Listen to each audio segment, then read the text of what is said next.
Energy vampires. That's what we're talking about tonight. Energy vampires.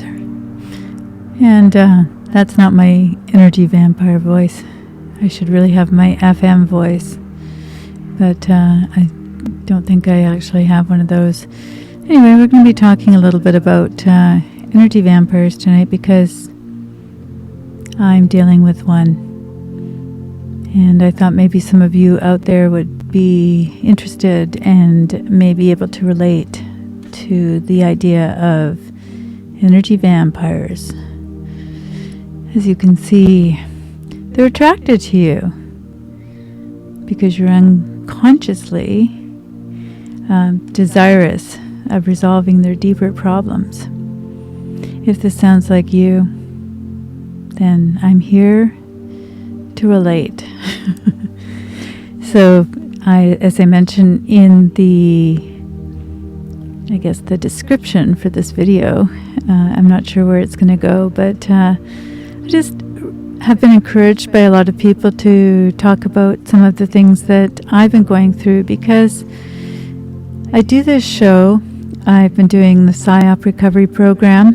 I've been talking to various guests and friends, but I really haven't had the chance to do the show because I've been busy dealing with an energy vampire. And yeah, so this episode is really about how things might not go as you'd hoped when you decide that you're going to confront somebody, when you're going to talk to them about drawing boundaries, drawing lines. It hasn't worked very well for me over the years, I have to say. So, you can go to all the different workshops you want where they tell you that you really should be mindful and that it's okay to tell people that you're going to draw a line, you're going to have boundaries. But in reality, the boundaries can sometimes rebound on you. So that's the situation that I've had over the past year. Some of you know that I lost my partner, Tom, and that was an interesting situation too, because I love Tom. Tom's great. I guess I should move my lights over here, but anyway, we'll have some creepy vampire lighting as well. Yeah, that is creepy, isn't it? It's a really creepy lighting. I think I'm just going to move it a little bit. No time like the present, eh? As my mother would say. We'll just move that. Clunk, clunk, clunk, clunk, clunk, clunk. There we go. These lights are from the TV studio where I used to do hosting and that sort of thing, and they were kind enough to give me some lights when they changed over to high definition. And sometimes it's really handy to have them, and sometimes it's just a bit much. I'm not really comfortable being in front of the camera, but I'm trying to do it more because I've been encouraged by people just to share the process that I'm going through, and hopefully it'll be an encouragement to you as well. So some of you know about the shows that I've been doing. As I've mentioned, I've been doing shows with Dr. Judy Wood and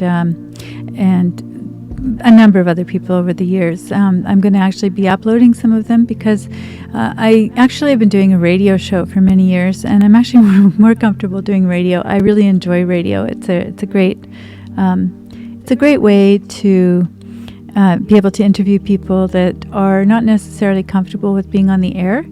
I've also done television, and I've done hosting, and I've also worked behind the scenes. and I actually am more comfortable behind the scenes.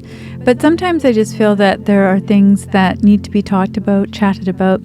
And in talking to some people in the past few weeks, I've been encouraged to talk a little bit more about my own situation, with the idea that I know that there are trolls out there, and there's all sorts of people that are going to troll this channel and talk about their own perspectives, and that's okay, because I think sometimes those people that are feeling that they need to do that are actually, they're kind of maybe lurking in the background and just seeing what's going on. So if there's anything that can help you guys, even the trolls, then I'm happy to do this.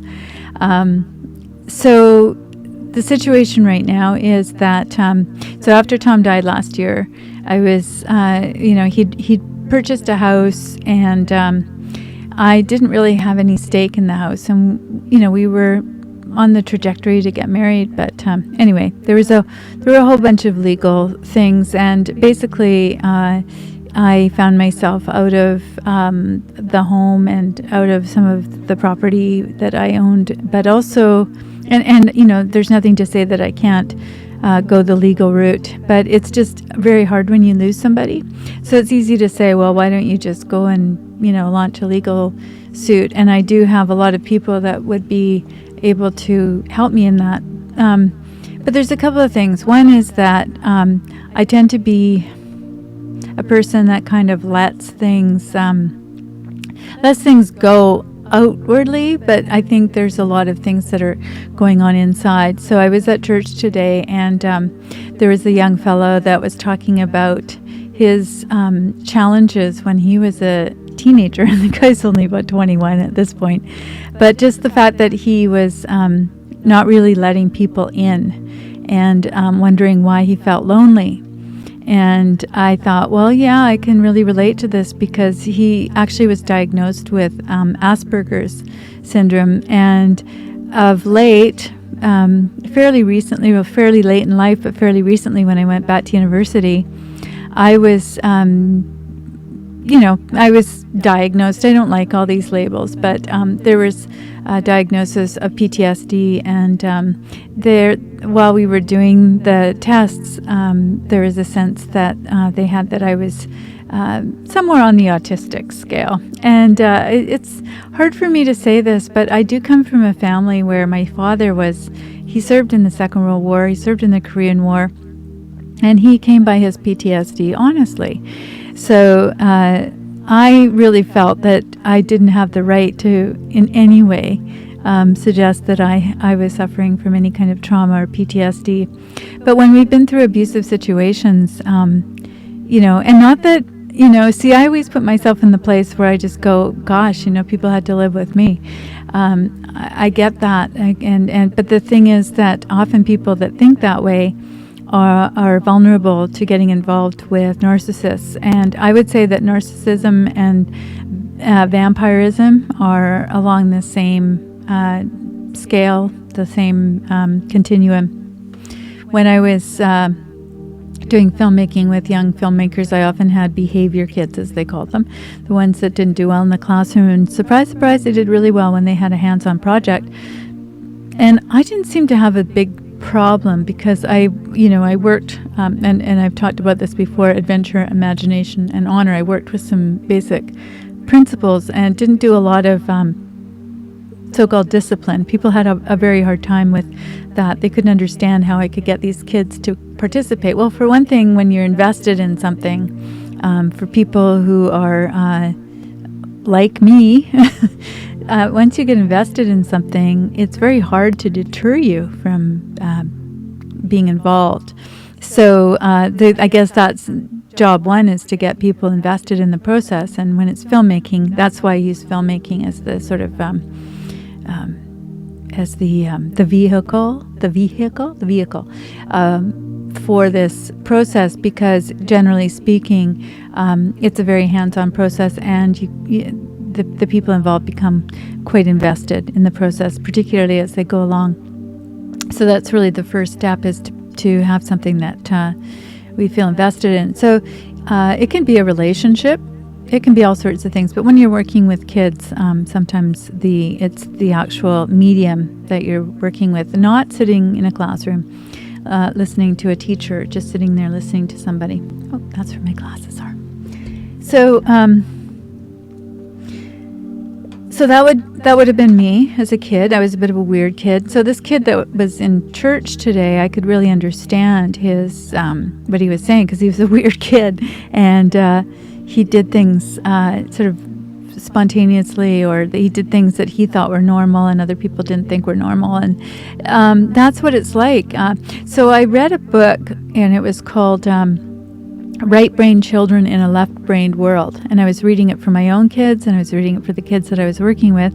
And I found myself answering some of the questions. If you get a chance to get this book in your library, or if you want to order it, it's by Jeffrey Fried.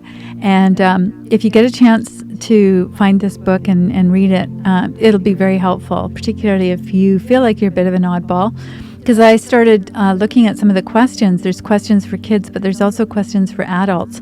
And they're obscure questions, like did you have to have the labels cut off of your clothing when you were a kid? And you know, I thought, yeah, of course. And just things that were kind of obscure. You wouldn't have thought about them unless you saw them written down. My mother used to say that I could feel a pea under 100 mattresses, and you know, that's the name Princess. But you know, and I was sensitive, you know, which was not considered to be a good thing, and particularly when you have older parents that were raised in a very sort of strict way, and they don't. I won't say they, but particularly my mom was very much like, you know, don't come crying to me. That was her big expression. You know, make your bed, you're gonna lie in it. And, you know, whatever these things mean. And I am going to get back to the vampire thing, but I'm setting the stage because a lot of these things are common to people who end up surrounding themselves with energy vampires. And I mentioned Jeffrey Fried's book because if you're sensitive to people, you will want to do nice things for them. You know, you sort of want to treat them the way you want to be treated yourself. And that was sort of what this guy was saying. He said he didn't treat people very well at first, but as soon as he started to get out of that and understand that his social skills would come by sort of mirroring the things around him, he started to really empathize with some of the people that were hurting and that were having a difficult time. And I would suggest that probably both of my marriages and most of my relationships come out of that mindset.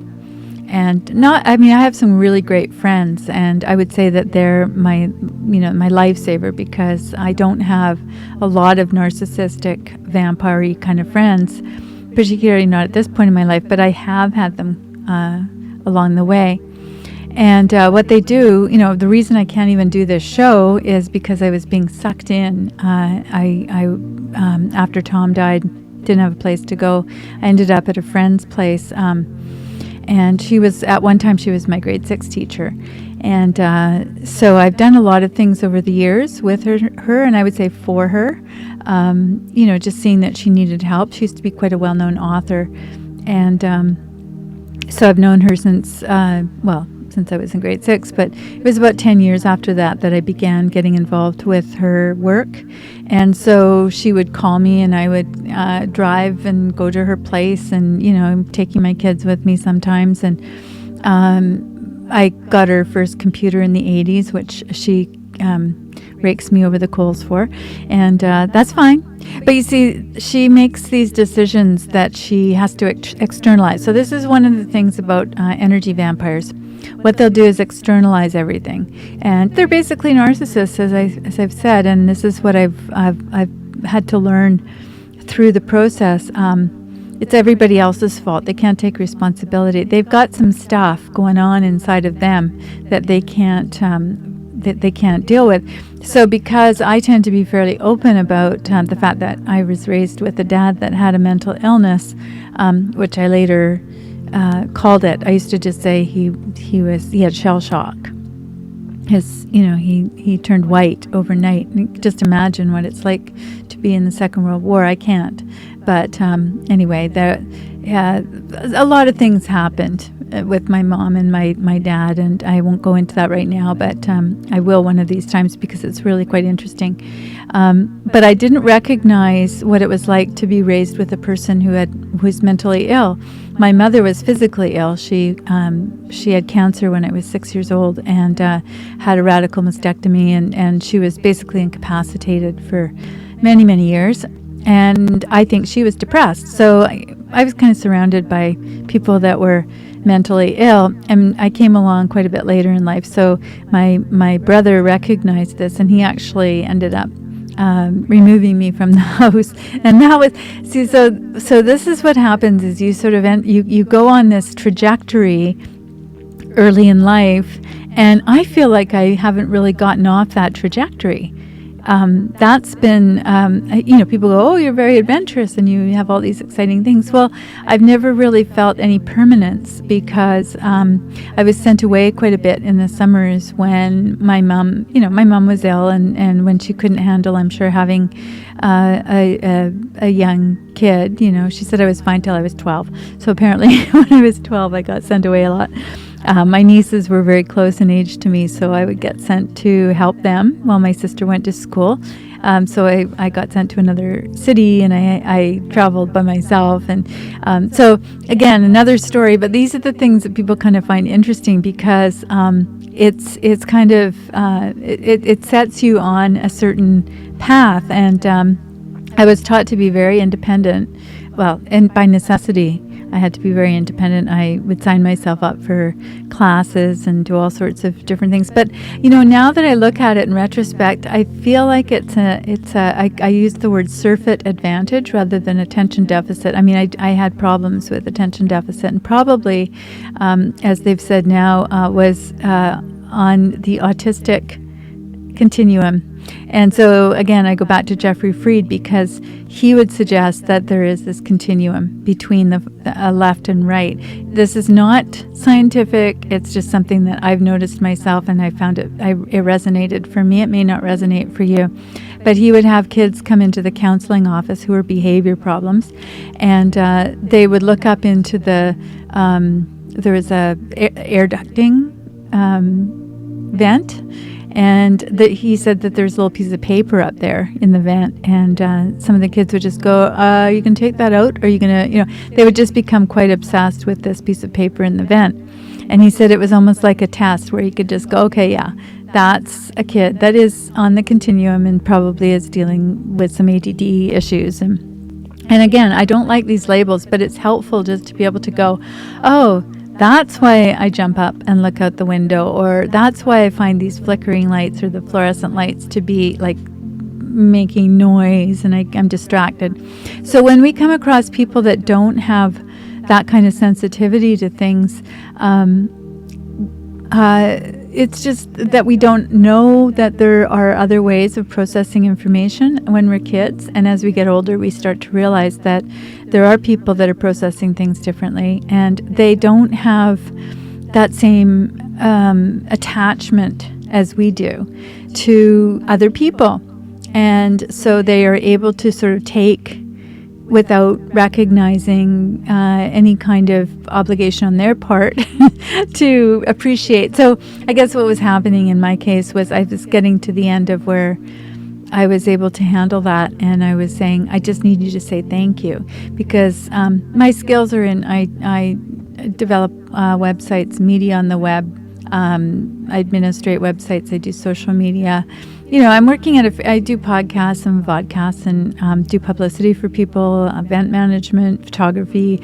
I've done quite a few things over the years, and I'm at a fairly high level of proficiency in those areas, and I love to help people promote themselves. And when you used to be an author and you were quite famous, and now you're 80 and you're not very famous anymore, and people don't understand your message as well, and the person who used to be an author and was quite famous has a very hard time with new technology. Sometimes being the person in the middle, you can be the one that is blamed, I guess, for the fact that the world has changed, it's moved on. And I get that too. I used to have a bricks and mortar photography studio, and in the mid-90s I found that people were scanning my stuff and when I belonged to the Professional Photographers Association, I said, look, people are going to be able to scan your stuff. We need to really, rethink this. And, oh, yeah, well, it'll never come to the point where it's going to be of any quality that, it's never going to threaten us. Well, those guys went under, and it's hard. It's really hard when you have to change the way that you do the things that you do. And one of the things that's very hard for somebody who's 80 years old is to think about the idea that they have to get themselves out there into the public eye. And so anyway, there was a bit of a reciprocal situation with me renting here, and I'm basically renting a garage, and there's a little suite. Anyway, so I just decided that I needed to extricate myself somehow, but it's difficult because the rental situation in my area is really difficult, and I wanted to move back closer to where I'd been and with my community of people, but that was proving to be difficult as well. So I thought, you know what? I'd rather live in a fifth wheel. I'd rather live in a trailer than to be beholden to somebody, because then you're actually in a position where you can extricate yourself. So as I said, I kind of lost everything. So I didn't have a lot of options. But what was really cool is I found this fifth wheel, and it was $100. Tells you what kind of... It's actually not in bad shape. It doesn't leak, I found out. It just started to rain. And for all of you people that are affected by Florence, I send you my best. I hope that you're recovering from that storm, because we're having storm weather here, and I know what it's like for me, so I can only just even imagine what it's like for you.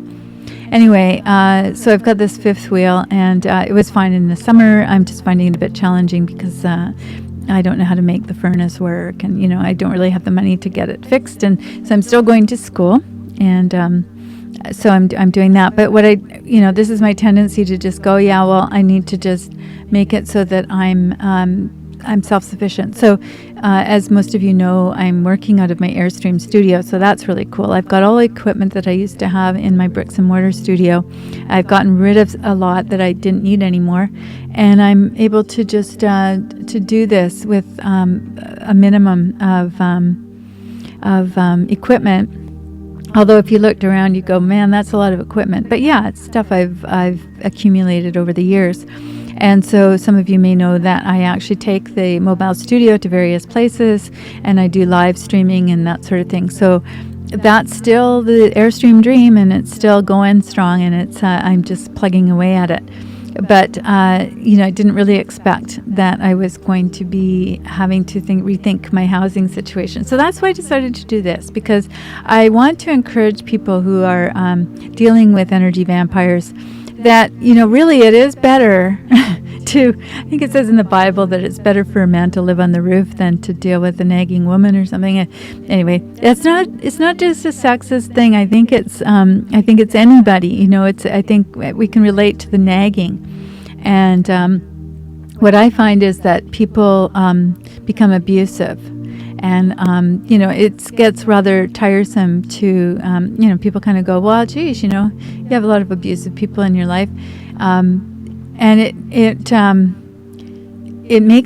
make us angry. And I think when we start to get angry and we start to see ourselves becoming different people as a result, it's time to really just say it's time to bite the bullet. So anyway, I said, okay, I've been keeping track of time. I have invoices, and what's happening is that between what I'm paying for rent and what I've been doing, it's exceeding the agreement that we made. And so it's time to just sort of sit down and figure this out, and whether we're going to put it toward future rent, or whether I'm going to cut back on services or whatever.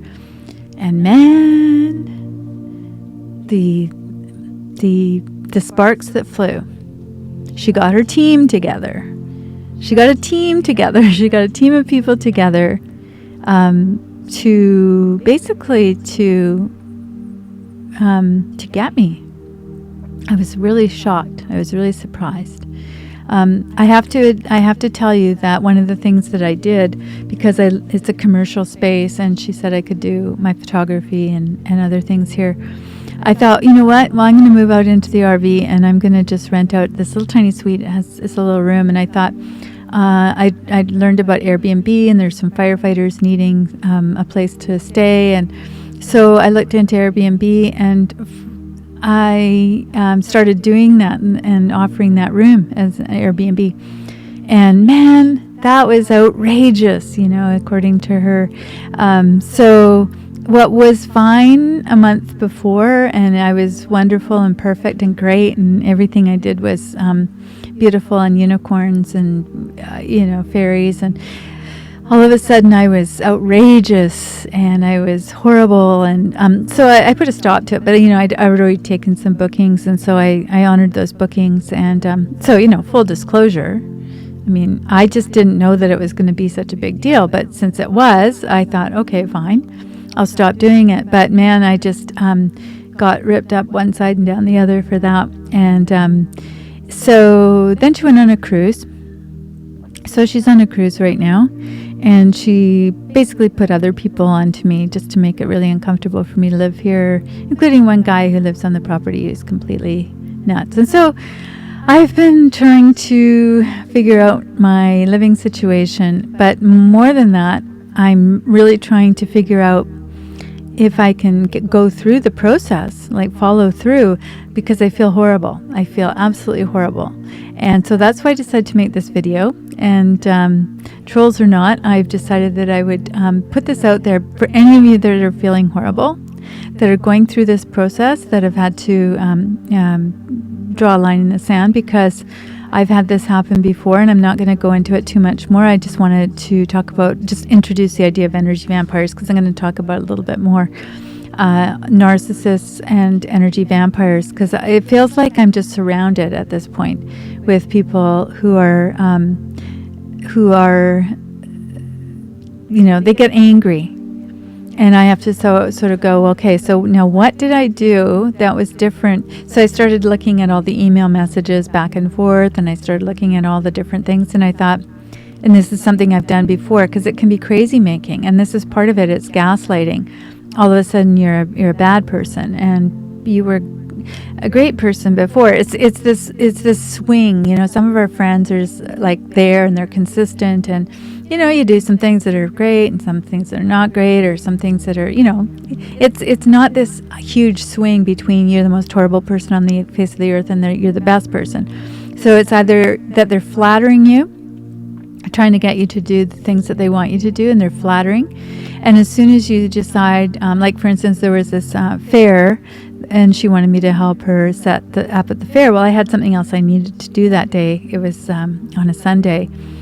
And, all of a sudden it's, well, if you're not going to help me at the fair, I guess you don't want to live here. Or, it's just, and so I took exception to that. And I just said, look, it's really hard when I was angry. I got mad because I just said, you can't blackmail me like that. You can't be yelling at me that if I don't do what you want the way that you want it done right now, that my living situation is threatened. And that's exactly why I went to the RV.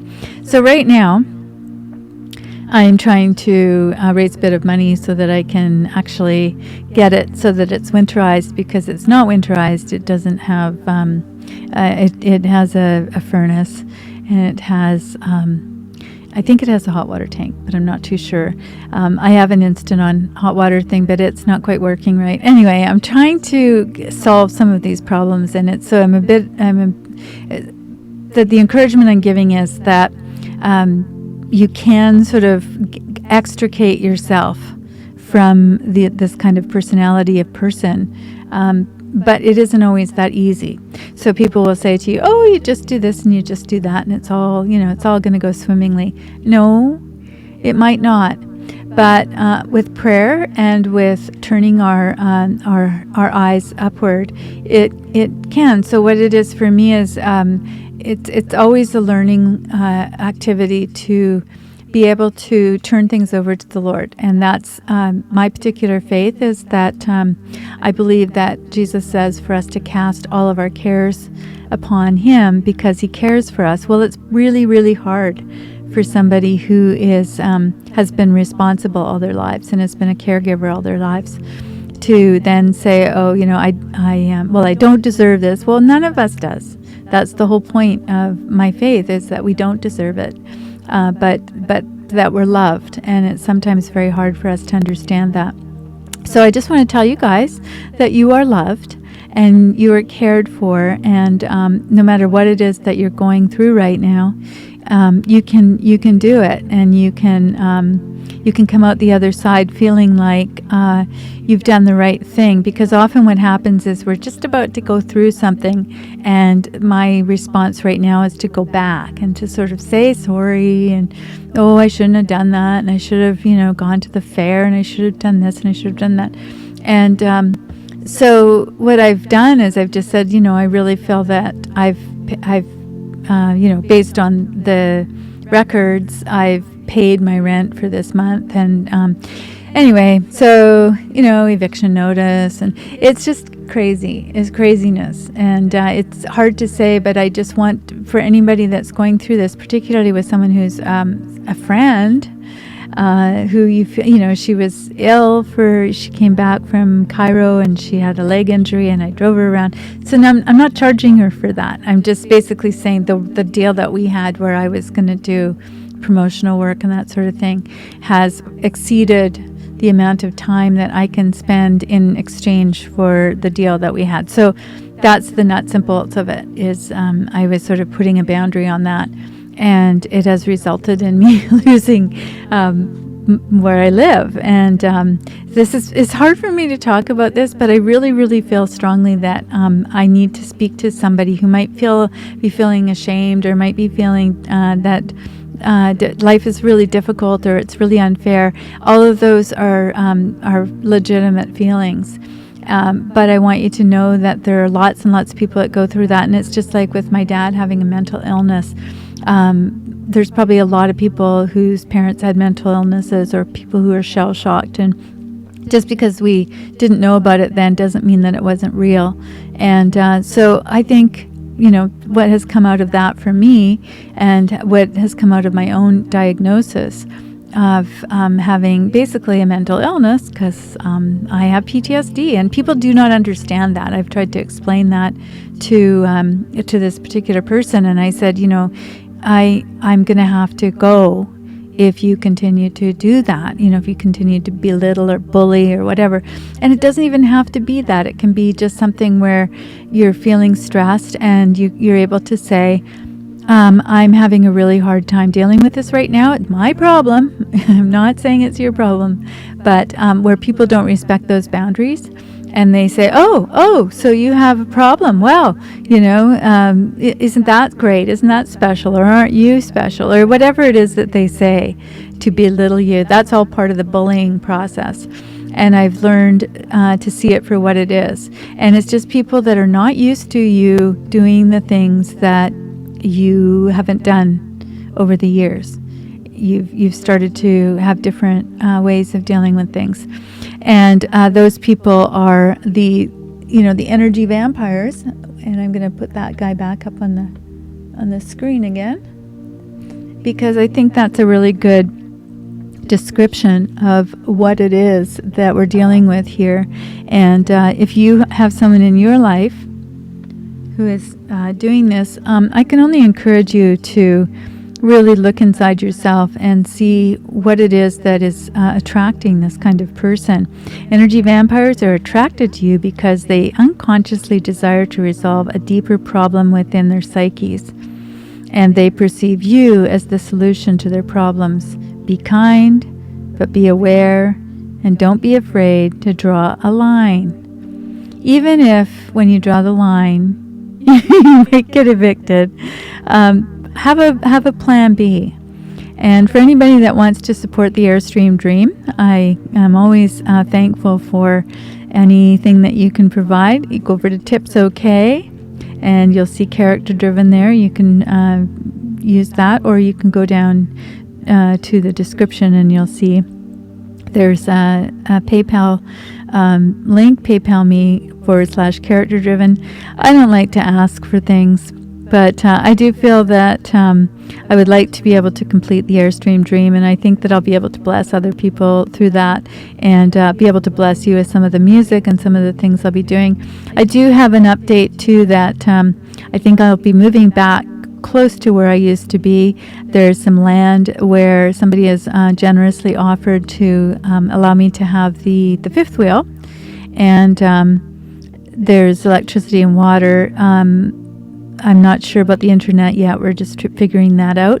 But anybody that wants to support the Airstream Dream and this podcast, please like, subscribe, pass it along, and tune back in, because I want to be able to be encouraging, and I'm hoping that you're not feeling lonely, that you're not feeling like you have nowhere to turn.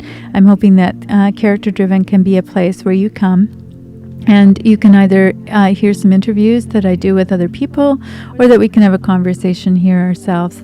And until next time, I'm going to leave you with the idea that you are really loved, and that even if you feel alone, you are loved. We have a very loving God, and I want to express that to you and let you know that. And even if you don't feel it all the time, I know that as soon as you cast your cares upon Him, even if you don't know Him and you have no idea, just say, God, take this situation from me. You will have your prayer answered. I'm hoping that this is a great week ahead. I think it's going to be full of exciting new things. I think Q has given us some hints on that. I think Trump has given us some hints on that. And I think that the deep state is breaking wide open. And every time I feel like I can't handle the stress, I think about him and him surrounded by all of these people that every morning he gets up, he's got lies being told about him, and people surrounding him trying to get rid of him. So whenever I think that my problems are insurmountable, I think about him, and my prayers are with him too. So till next time, till tomorrow, I'm going to be coming back. I'm going to be doing a daily show because I'm not allowing any more vampirism in my life. So I love my audience, and I want to be here for you. So we will see you tomorrow.